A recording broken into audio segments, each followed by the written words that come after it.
Hello, everyone, and thank you for joining us for today's webinar, 3 Essential Strategies for ERP Project Success. Our goal today is to provide you with beneficial insights that will help you get the most out of your enterprise technology investments. Before we get started, let me review a few of our guidelines for the session. Attendee phones will be muted for the duration of the presentation. Please feel free to send me a chat if you run into any technical difficulties during the event. We encourage everyone to submit questions at any time using the Q&A feature. We will address your questions during the Q&A segment at the conclusion of the discussion. You can access both the chat and Q&A features of Zoom by hovering your cursor over the bottom center of your webinar screen and clicking on the icons. Today's session will run for 30 minutes and conclude at 1:30 p.m. Central Time. We'll kick off the session with brief introductions to today's experts and their organizations. Then we'll quickly move on to the main event, a thoughtful discussion on strategies for ERP project success with industry experts from Ultra Consultants and SYSPRO. Following the discussion, we will share some additional resources available to the audience before moving on to Q&A during our remaining time. I'd like to take a brief moment to let you know that Ultra Consultants is serving as your host today and to tell you a little bit about who we are. Since 1994, manufacturers and distributors throughout North America, as well as companies with global operations, have teamed with Ultra as trusted advisors and industry best practice experts to guide them through their business process improvement and enterprise technology transformation journeys. As independent ERP consultants, our team is part of our client's organization, working shoulder to shoulder with ERP project teams throughout the country. Being a vendor-independent consulting firm means two main things. First, we are your partner for guiding you in your vendor education and selection, and that's where we help you get to know in depth the enterprise software vendors and implementation practices that are best for your company and your unique project needs.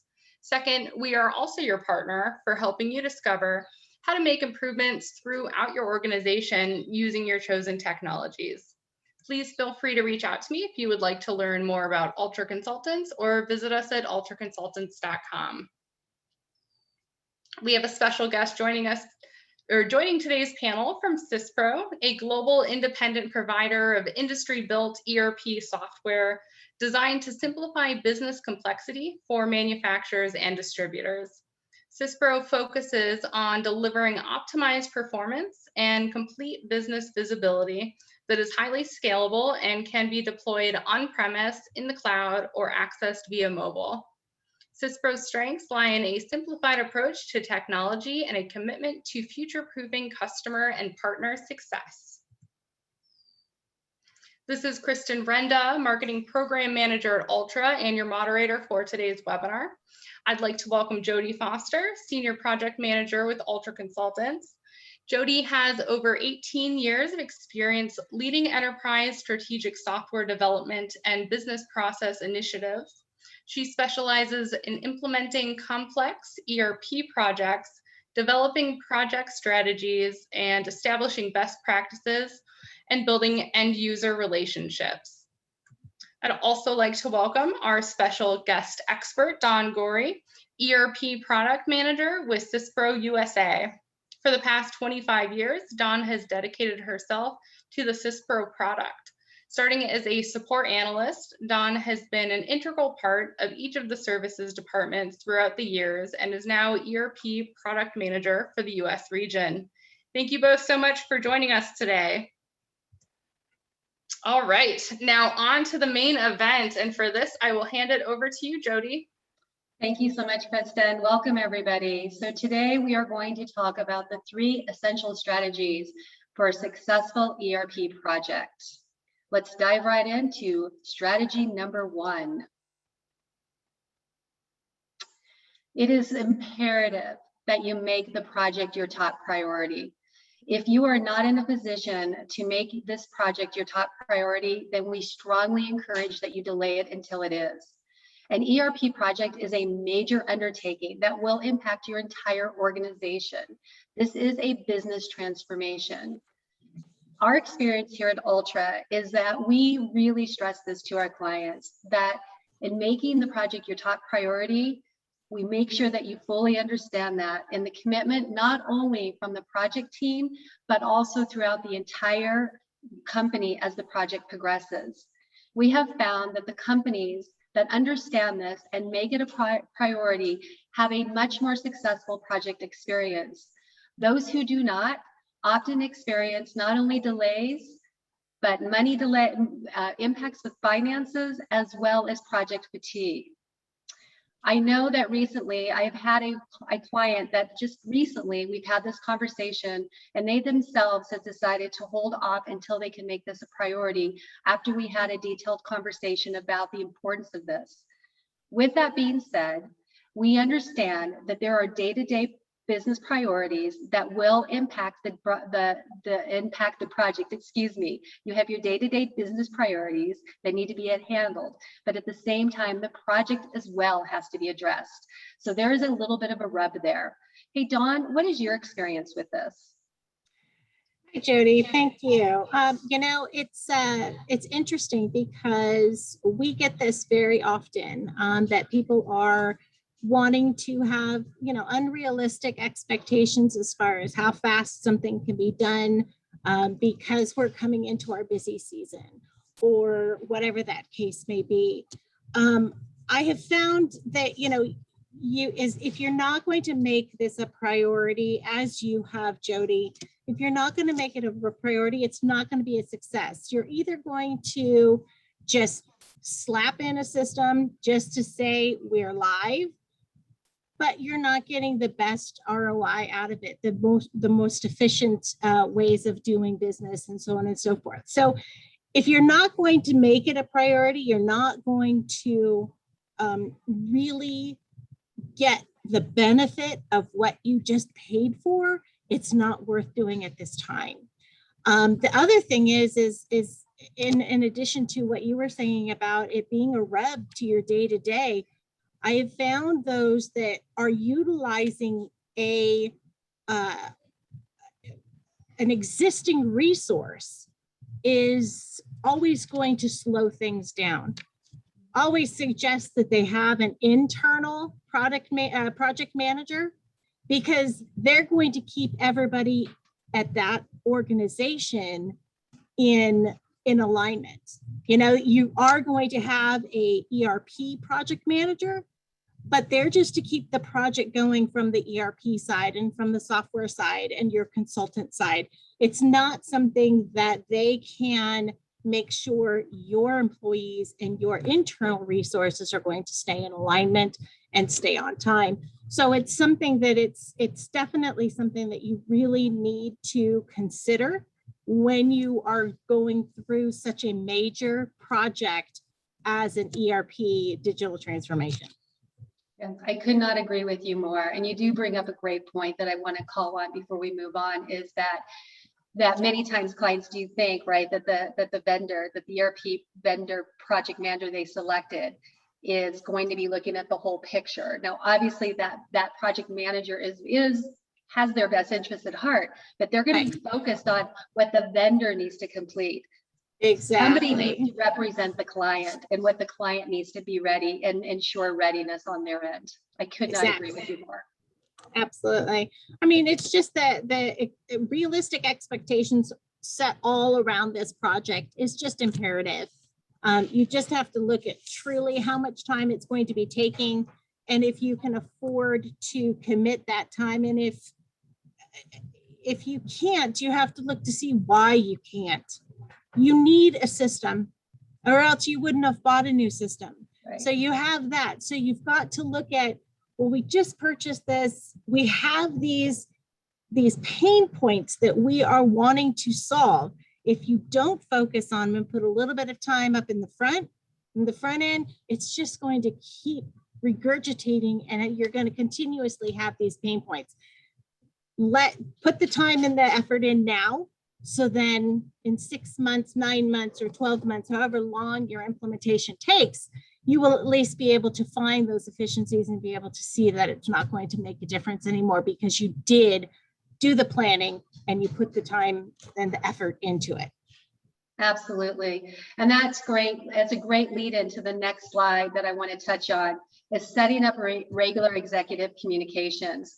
The reason why I really think this is so important and really leads to what you were just saying is that I like to think of it as, why are we doing the project? And it really is imperative for the executives within the organization to communicate that company-wide, not only within themselves and remind themselves throughout this, but also to the company. Why are we doing this? Why are we taking such a great initiative? Why are we taking the time for such an undertaking? And not only communicating that up front, but having that regular communication throughout the project. These projects take time, and there is a duration. And I have found that you can communicate it up front, but people are going to forget. They're back to their day-to-day jobs if they're not part of that core team, right?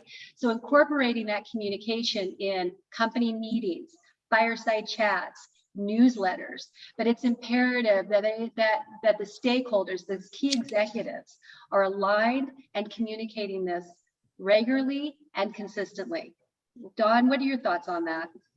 Totally agree. It has to come from the executive team. Too many times I've seen projects fail because it was an IT project and the executive team was not involved in it. You have to understand, this is an entire enterprise project. It is not just an IT project or a finance project or an operations project. This is going to affect your entire organization, from the CFO all the way down to the custodial facility staff. It's going to affect it. Just as an example, go all the way down to the warehouse people. You might think, oh, let's go ahead and put in a barcoding system because it's going to make them more efficient. Well, it will. But if they are looking at a tiny little screen and having to put in 10 things and manually type it in on that screen, it's not going to be more efficient. They're going to take more time.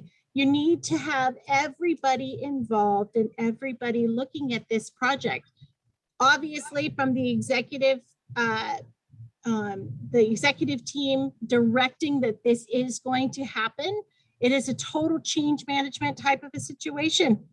It's like, oh, well, the executives aren't really on board, so why should I be on board? Doesn't work that way. You've got to do that, or else it's not going to be a success. No, I agree. I always say it's a top-down from a bottom-up initiative. Exactly. And, and from and I know I've worked with clients that they don't like the word change management or organizational change management. Yes. But the reality is this is a digital transformation. It is changing the way that you are doing business. They are doing business today. And there's a reason why you're looking at this new system, right? It's to be more efficient, that cross-functionality, to be more competitive. And as you'd mentioned with that ROI, all of those reasons, and it has to be clear and communicated consistently and across the board. I often say people change is hard for everyone, but it's harder if you feel like it's happening to you versus you're part of the change. Yes. What was it? I think that there's a proverb, a Chinese proverb or something that's tell me and I forget, show me, I may remember, evolve me, I'll learn. Yeah. It's just a matter of giving them the voice, and you give them the voice and get them involved, and they will take ownership of it and they will accept what it is because they had something to say and something to input.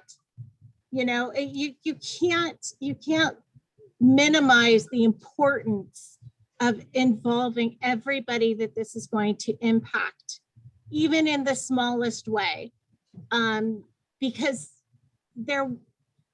you always want people to just accept what you're doing, and you can't just dictate this. This is definitely something that they have to be involved in. They have to accept, because they're going to be living 8 hours plus a day working in this system, and you want your employees happy.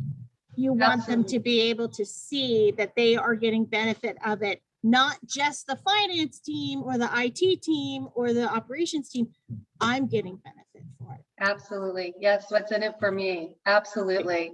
Exactly. Which really goes to the next slide, which is the fundamental of setting up the key foundation for establishing a good team across the organization. For a good ERP project to work, you need to have the foundation in place and the fundamentals, your steering team, an executive sponsor, a project manager, which we've already touched on, and a team of business users. And those team of business users, and Dawn, you and I talked about this when we were going through these slides, right? That Yes. I had specifically talked about the core team, right? That you have a core team, and those are users that are empowered to make key business decisions, because they're the ones that are going to be working with the ERP vendor for the configuration and setup. But you brought up a good point, right? And you mentioned it already. You don't want to leave out all the other people, because you want to make sure that they also are aware of this, Right. and that their thoughts, their inputs are brought in, because again, this is not a siloed approach. This is cross-functional, and I see that time and time again, that we're operating on this older legacy system. We're very siloed today, and we have to help them become cross-functional. That's a whole nother way of doing things for them, and it starts with the project. Do you want to elaborate a little bit more on what we discussed previously? Yeah, it's interesting what you just said about, our old system. We were very siloed, and one of the other big things that I do want to stress with this team of business users is you're utilizing this. Your department next door is utilizing it as well. This is something that is going to be, across the organization.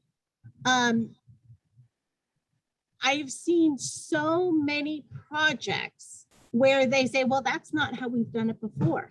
Yeah.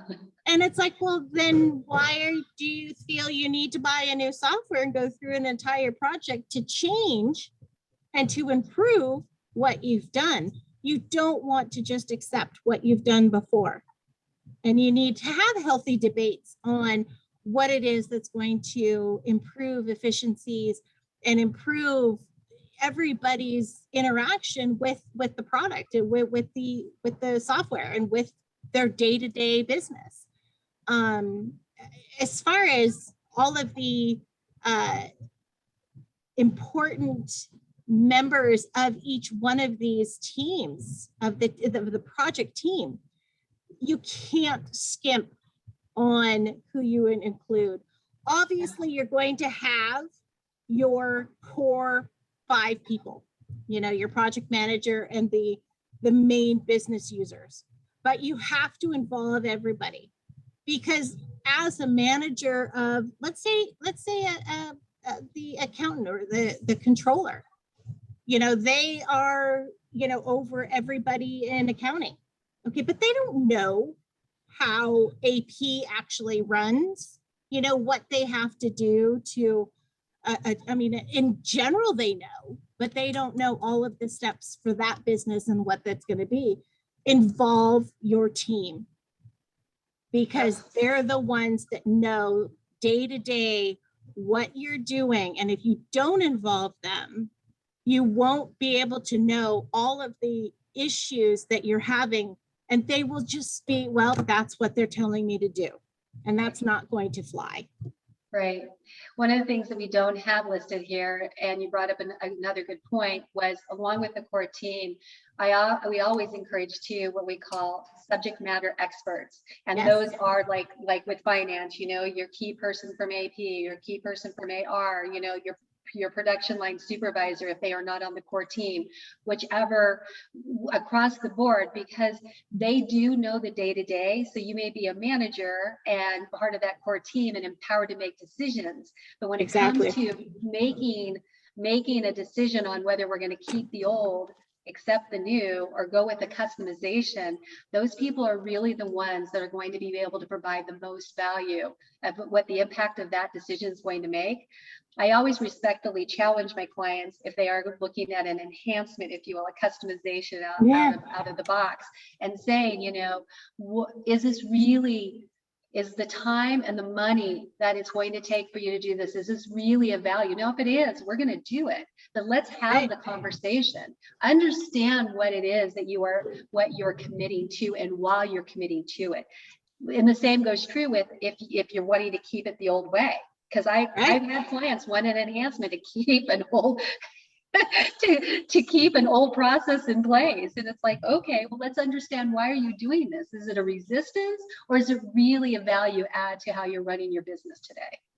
Absolutely. Absolutely. 100% agree with you. Yeah. Right. It happens way too often, too often. And, you know, anytime that you have something that is not part of the core system that you just purchased, you are looking at increased cost, increased time, increased effort. You know, you will not get away from that. And so when you thought you were going to have a 9-month implementation, this might take, because your development's going to be 6 months, this might take 12 months to go through this. Plus, you know, who knows, you know, so it's one of those things that you really, I 100% agree. Let's discuss this and bat this around. And why are you doing this? Don't tell me it's just because, oh, well, that's how we do things. Right. No. You know, is it truly the most efficient way to go about getting from A to Z? Absolutely. Thank you. Yes, well, thank you. Yeah, well, let's look at that, because there's more than just three key strategies. There's actually 7. We just didn't have time to touch on them all today, but I want to briefly just touch on them. Sure. We've already talked about, obviously, making the project your top priority, setting up those regular executive communications, and establishing teams across the organization. But we also want to talk what I want to touch on a little bit is resisting the urge to go fast. Both Dawn and I, we were chatting earlier on this, that we both have had clients actually quite recently that have wanted to get the project done like within 3 months. And the reality is this is a business transformation, and business transformation does not happen in 3 months. This is not a deployment of hardware or laptops. This is very important. So resisting the urge to go fast and being mindful, which really leads into number 5, is determining your ROI. Why are you doing this? What is it that you are looking for? Are you looking for better customer experience? Are you looking for, you know, wanting to get product to market more quickly? Are you looking at expanding your market? Having that up front and understanding that is key to also communicating the why you're doing the project to the organization. And educating your project teams, keeping those teams educated throughout the process is so fundamental. And then my personal favorite, because I am a project manager, is establishing the project charter. To me, this is the Bible of your project, right? It's your integrations, interfaces, data, your requirements, all of that key in there. So those are so fundamental. Dawn, anything you want to add on that before I close? No, yes, I do. You know, it's just one of these things that you have to understand, that when you're doing a project like this is a major undertaking, and do the planning and do it right, because this is something that you are going to be living with for 5, 7, 10 years. This is how you're going to be establishing how your business is going to be running. Not that you can't revisit certain things and make some changes, but do it right. Don't go too fast. Make sure you understand what it is that you want to get out of it before you just jump in with 2 feet. You know, understand what it is that you are trying to accomplish to make your business grow and make your business more efficient in the future. Thank you. That's perfect. And for more information and for a deeper dive on the 7 essential strategies for a successful project, we have a white paper that Kristen's going to speak about a little bit more, but we would definitely encourage you to look at that. Take the time, read the information, listen to the recording from this. And again, this is a mindful process. Kristen, over to you. Definitely. Thank you, Jodi. And that brings us to our additional resources. And it looks like we will have time to answer a few questions. So if you do have any questions, send them in now.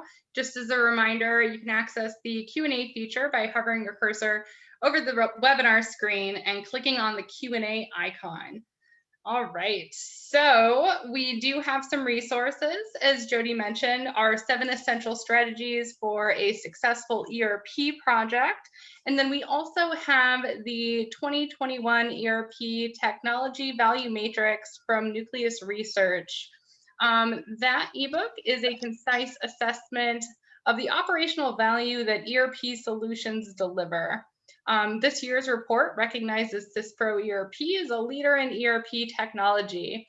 So I will send you an email following today's webinar with a link to these 2 resources, as well as a link to the recording of the session. All right, so we will go ahead and move on to Q&A. All right, so we've got a couple of questions in here.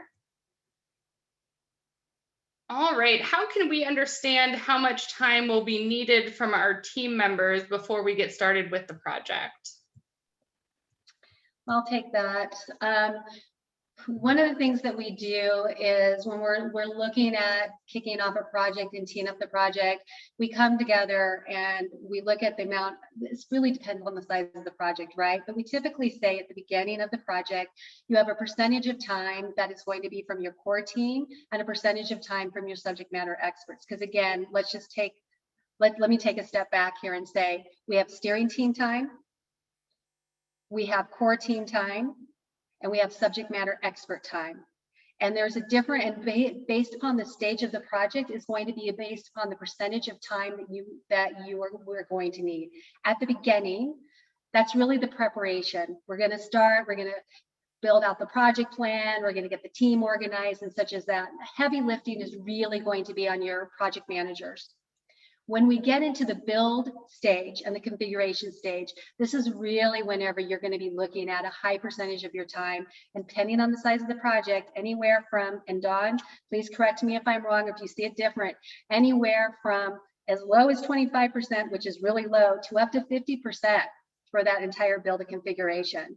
Because you're sitting in rooms, you're working with your vendors, you're configuring, you're setting up the system, you're tweaking it. And then when we get to testing, it's going to stay about the same, if not a little bit higher, because we need full engagement. And I'm a strong proponent. Test, and we're going to test one more time, because your time in the system is not only going to ensure you're confident, but it's also going to ensure your competency, because your competency is what we're going to build off of to train all the employees for your cutover. Dawn, is there anything you want to add to that? No, I think you hit it right on the head. I mean, it's definitely, put the effort in the beginning to make sure that you are configuring the system and going to set up the system properly. You always want to analyze and get that figured out before you actually go in and do it. And then I 100% agree with you, Test. That is probably one of the biggest places that people just pass over. Oh, I can do one thing. Make sure you test, make sure that you go in, and every single person that's going to be taking a role in this system goes through and does their processes and their day in the life to make sure that they are comfortable with every scenario that they could possibly think of. Right. Yes. And one last thing, when you get to cutover, it's 100% of time. You're That's 100% right. dedicated to get this baby cut over and all hands on deck. Yes. But significant time in planning. Absolutely. Thanks to both of you on that one. And looks like we have time for one more question. How much emphasis is given to understanding the customer's current processes of managing their business before implementation? And I think that's critical. You know, I'm going to speak more to our analogy. I'm going to speak on it quickly so that Dawn has a time to speak as well. So you get both versions here. But from an Ultra standpoint, you know, we take our clients through business process improvement, and that's where we are looking at current state and future state. That really defines those requirements on and where it is you want to be. And when we then begin to work with a vendor, once the vendor is selected, we make sure that information, the vendor has that information and they build off of it. This is how you begin to really define and understand where it is we're going. I call it the roadmap. You can't get there if you don't have it. Dawn? I 100% agree. And from the sales cycle and the pre work that is done, is imperative for an implementation team consultant to come in and get that information. But typically what we will do is we will actually have a business process review with the client, taking that information and digging really deep into what those processes are and what those requirements are surrounding each one of those. Obviously looking at current and the future that has been defined. Again, this is where that planning comes in. You do not want to minimize the importance of this. And then from that information, we're going to build that model, and we're going to build that system that you can then prove out your theories and prove out that future state process to make sure that it's going to be something that is going to work for your system and for your teams. Great, thanks to both of you. And I think that's going to be all we've got time for today. So just to wrap up, from all of us here at Ultra, thank you to everyone for joining us, and thank you to our experts, Jodi Foster and Don Gorey, for sharing their expertise. We'd like to wish everyone a great rest of your day, and we will see you at the next webinar. Thank you. Thank you.